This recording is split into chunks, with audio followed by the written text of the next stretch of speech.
She was frustrated, angry, and convinced something was wrong. A simple front door had refused to open, and in her mind, that meant a threat. She didn't know the man inside, nor the life he had built. But in a matter of minutes, her assumptions would spiral into chaos, and one phone call would change everything. What she didn't realize could never have been predicted. Because the person she thought she could control held the ultimate power in his family, how far can fear and prejudice push someone before reality hits? He had always loved his home. Nestled in a quiet, tree-lined neighborhood, the house was more than just walls and a roof. It was a sanctuary. Every morning, he would sip coffee on the small porch, watching the sun cast long golden streaks over the manicured lawns. His life wasn't flashy, but it was full. Weekends spent coaching his son's little league games, evenings filled with the hum of family laughter, and the steady rhythm of work that brought a sense of purpose and pride. He believed in his community, in neighbors looking out for one another, and in the quiet dignity of living an honest life. His son, tall, confident, and full of the kind of integrity that makes people stop and listen, was the pride of his life. From a young age, he had known right from wrong in a way that impressed even the most experienced adults. Graduating at the top of his class, serving his country, and eventually dedicating himself to law enforcement. He had always carried his father's lessons with him, lessons about honesty, courage, and respect. Their bond was unshakable, built on years of shared victories and small, meaningful moments that stitched their lives together. For years, their neighborhood had been relatively quiet. A mix of families, professionals, and retirees, it wasn't free from minor disagreements or occasional gossip, but it had felt like a safe place. He had always walked the sidewalks with ease, waving to neighbors, greeting familiar faces, exchanging small talk that made the world feel friendly. The rhythm of his days was comforting, a predictable comfort that made the world's bigger injustices feel distant. He had no reason to suspect that something as trivial as a locked door could ignite a chain of events that would shake the very core of his sense of safety. But even in the calmest neighborhoods, under the most ordinary days, tension can lie dormant. It can hide behind polite smiles, hidden biases, and unspoken judgments. He had sensed it before, subtle and almost invisible. The occasional lingering glance when he passed someone on the street, the slight hesitation in conversation when someone realized who he was. He brushed it off, convincing himself that he lived in a world better than that, a world where children were taught respect and good intentions were rewarded. Still, he knew that appearances could be deceiving, that comfort can be fragile, and that some people hold on to fear and prejudice so tightly it clouds every action. The morning began like any other. Sunlight poured through the blinds, dust motes dancing lazily in the golden light. Coffee in hand, he stepped out, ready for a day like countless others before it. His son had just left for work, uniform crisp, badge shining, a symbol of years of dedication and sacrifice. Everything seemed perfectly ordinary. But as he approached his front door later that morning, ready to step out for a quick errand, something unexpected awaited him. It wouldn't open. It was a small thing, really, a malfunctioning lock, he assumed. But when the door remained stubbornly shut, frustration crept in, not his own, but from the neighbor who had been watching. From across the street, a woman emerged, her face twisted with impatience and judgment. She didn't know him, hadn't even spoken to him beyond casual nods in passing, but she felt certain she had identified a problem. Her hand trembled slightly as she reached for her phone, dialing a number that could summon authority, all because a man in his own home wasn't doing what she expected. In that moment, what had been a quiet morning began to feel charged with an invisible electricity. It was a tension that seemed small, but carried a weight far beyond a broken lock. His heart sank, not because of any threat, but because he knew instinctively what this could mean. In his neighborhood, assumptions could escalate quickly, especially when fear and prejudice intersected.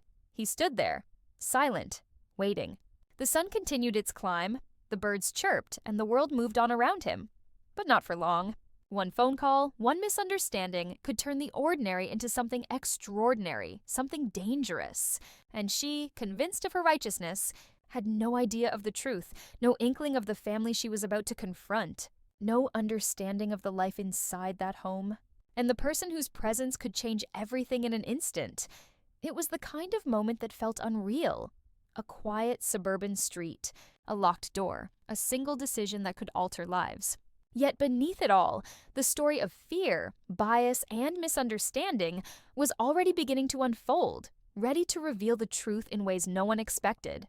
The calm of the morning was deceptive, the tension invisible but unmistakable, and the stakes, higher than anyone realized, were quietly rising. The moment the phone rang, the calm of the neighborhood shattered. She had called 911, her voice sharp, urgent, and trembling with irritation. Words tumbled out about a suspicious man and a locked door, painting a picture of threat where none existed. Within minutes, the hum of approaching sirens filled the air, cutting through the ordinary morning like a knife. He watched from the porch, heart pounding, hands gripping the railing, not out of fear for himself, but for the tension that had been silently building in the streets for decades, now crystallizing in this tiny, dangerous confrontation. Neighbors peeked from behind curtains, their curiosity laced with suspicion. Whispers carried on the breeze, assumptions forming in the empty spaces of incomplete knowledge. He stood still, calm but alert, acutely aware of how easily a single misjudgment could spiral into something uncontrollable. The irony was suffocating. A man in his own home, threatened not by him but by the prejudices of someone else. A phone call amplifying fear into action. The first officer arrived, uniform crisp, gun holstered but ready, eyes scanning the yard with a mixture of caution and authority. He approached slowly, professionally, yet there was a tension in his stance, an unspoken acknowledgement of the danger that assumptions can create. The woman, emboldened by the presence of law enforcement, recounted her story with mounting panic, her gestures sharp, her words insistent. Every accusation was a spark, every false inference a potential explosion waiting to happen. He remained silent, measured in every movement. He didn't shout, didn't flinch, simply watched as the narrative spun around him, a narrative shaped by fear, not fact. His mind raced through countless scenarios. What if someone misread his silence as resistance? What if they didn't pause to see the truth? It was a familiar fear, one he had felt in moments both big and small, the weight of history pressing down invisibly, but unmistakably. The officers moved closer, cautious but authoritative. Questions were asked, doors knocked, explanations requested. His words were calm, factual, unyielding, but in the charged atmosphere, facts alone carried little weight. The woman's story grew more urgent, more insistent, as though sheer volume could bend reality to match her assumptions. The neighborhood held its breath, caught between curiosity and anxiety, every passing second a testament to how quickly bias can escalate. Then came the moment that turned everything upside down. One of the officers, scanning identification, glanced toward the driveway and froze. A subtle shift in posture, a flicker of recognition passing across his face. A uniformed deputy car slowly rolled past, its insignia gleaming, almost mocking the chaos that had erupted over nothing. He realized then that the narrative the woman had spun was about to collide with reality in the most unexpected way. Time seemed to slow. The woman, still on edge, hadn't noticed the patrol car, nor the figure stepping from it. Tall, composed, authoritative. His presence was magnetic, commanding attention without a word. He moved with certainty, a living symbol of order and integrity, a stark contrast to the panic and fear that had enveloped the street. As he approached, the officers exchanged glances, an unspoken acknowledgement of the twist no one saw coming. The woman's tone faltered, confusion replacing her earlier conviction. She didn't yet understand why the tension in the air had shifted, why the story she believed she controlled was slipping from her grasp. Her eyes widened, her voice caught in her throat, as realization slowly dawned. This wasn't just an ordinary household, and the assumptions she had acted on so decisively were about to be overturned. The first officer stepped back slightly, as if to let the truth take center stage. Words would follow, explanations would unfold, but the power of that initial revelation, of the presence of someone who could not be intimidated, hung in the air like a storm waiting to break. In that moment, the absurdity of fear colliding with reality was undeniable, yet the danger had not fully passed. Prejudice, once unleashed, is rarely contained, and even the arrival of authority did not erase the tension simmering in the neighborhood. He watched the woman carefully, noting the subtle shift in her posture, the way her confidence faltered. For a moment, silence dominated the street, broken only by the distant hum of passing cars and the occasional bird. But the storm was far from over.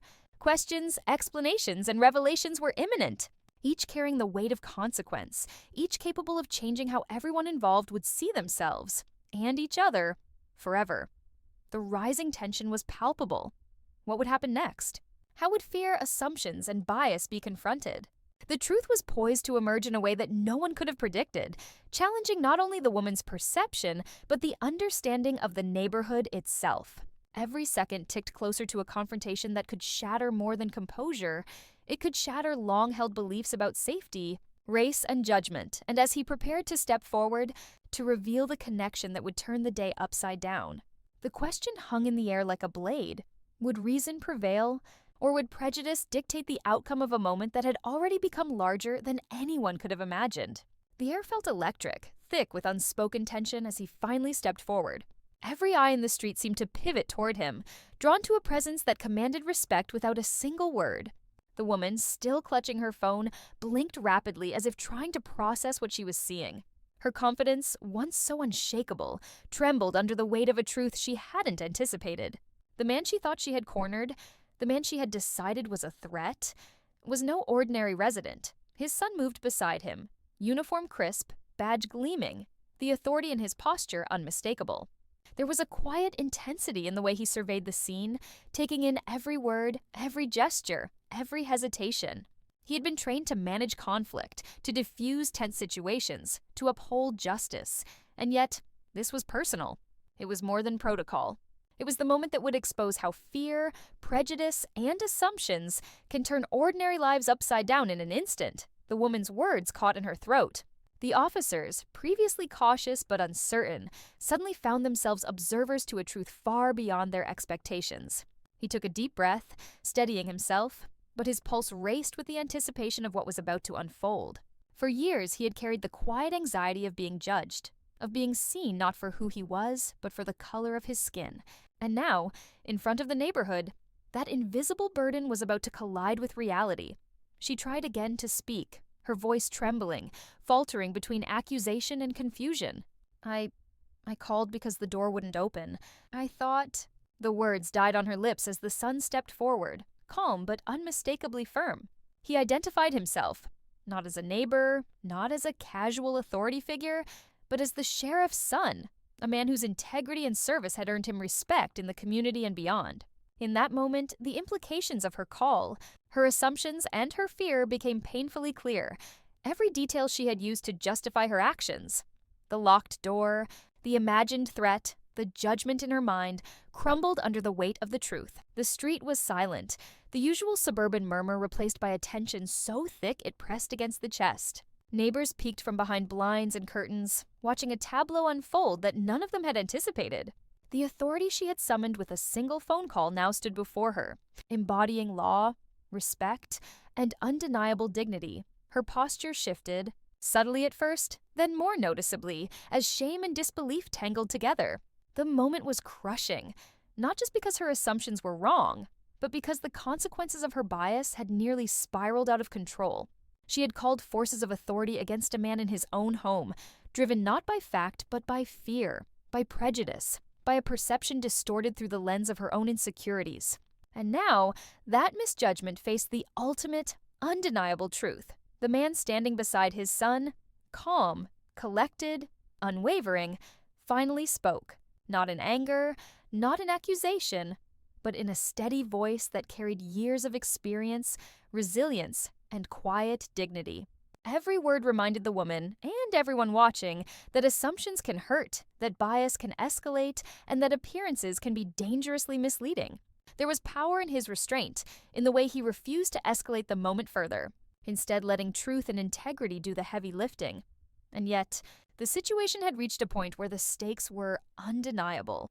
The officers, now fully aware of the family connection, shifted slightly, their initial tension giving way to respect tinged with astonishment.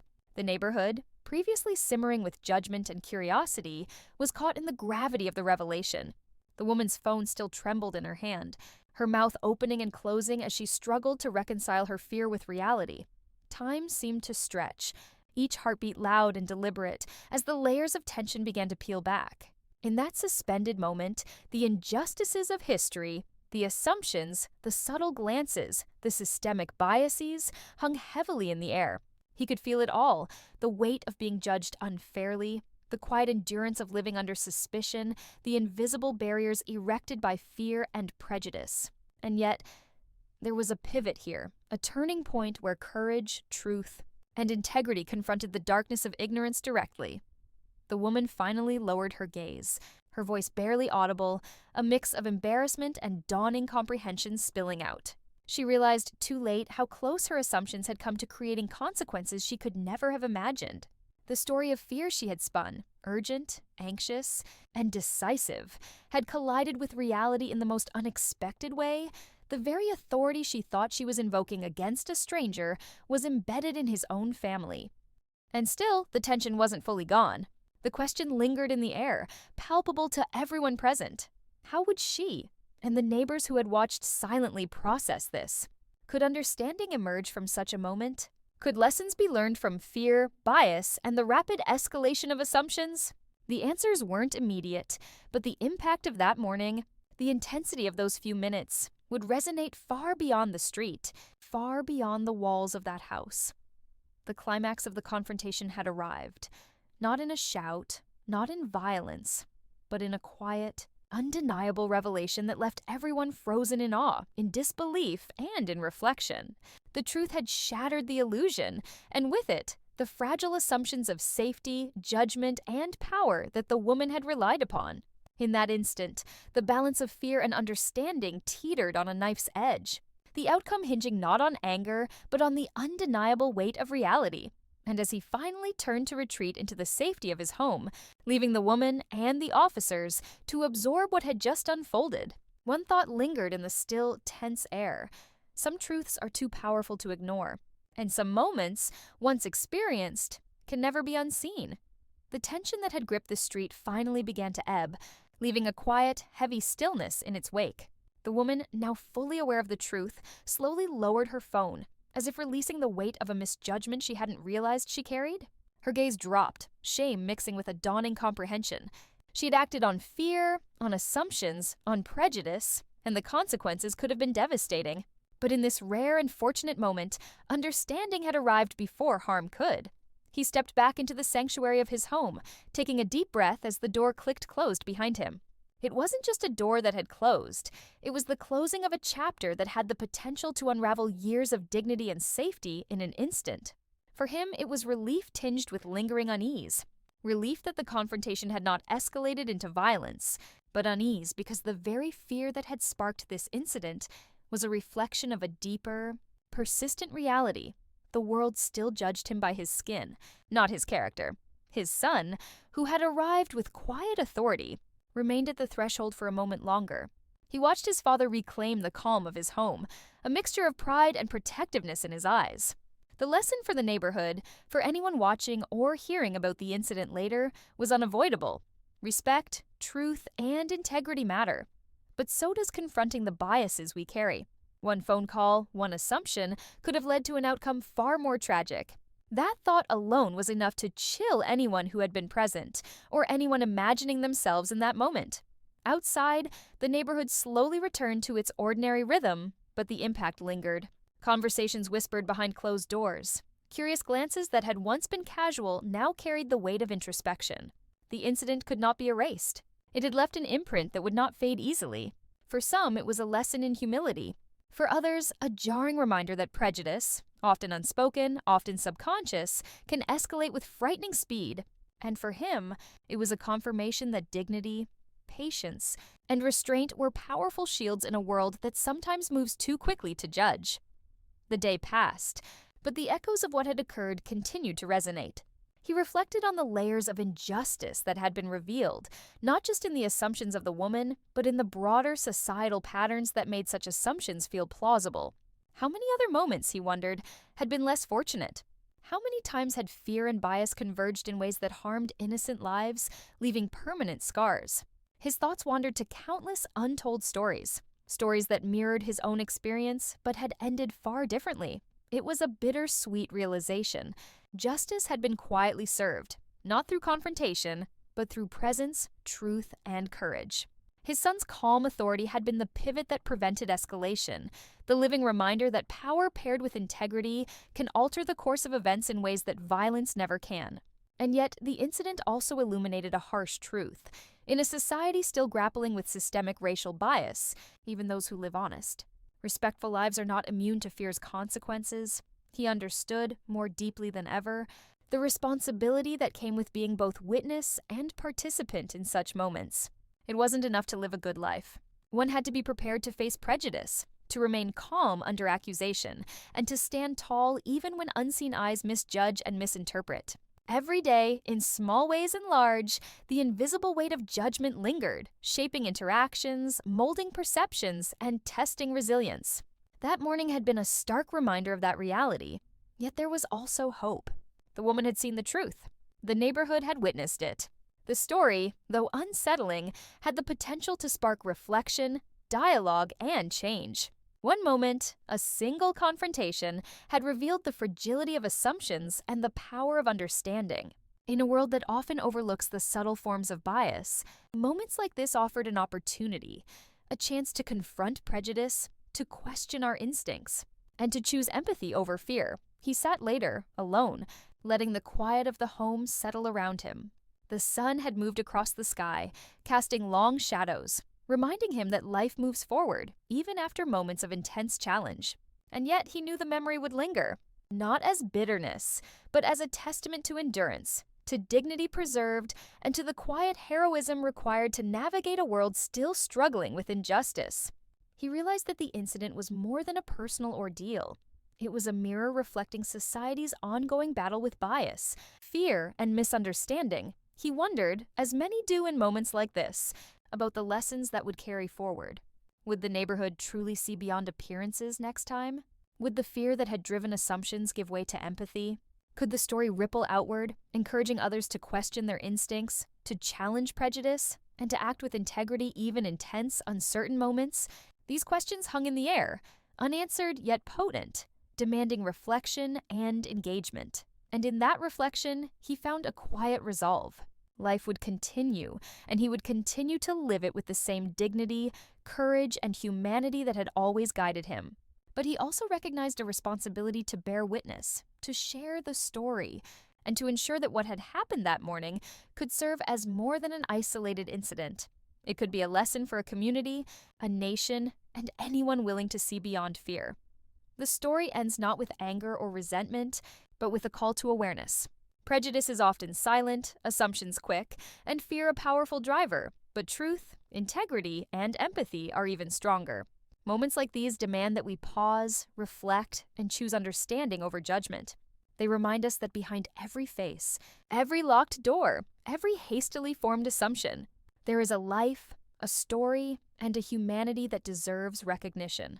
As the sun set and the neighborhood returned to its quiet rhythm, one question lingered in the minds of those who had witnessed it, and in the hearts of those hearing the story now. How many times have we assumed the worst? And what would happen if, for once, we chose to see the truth instead?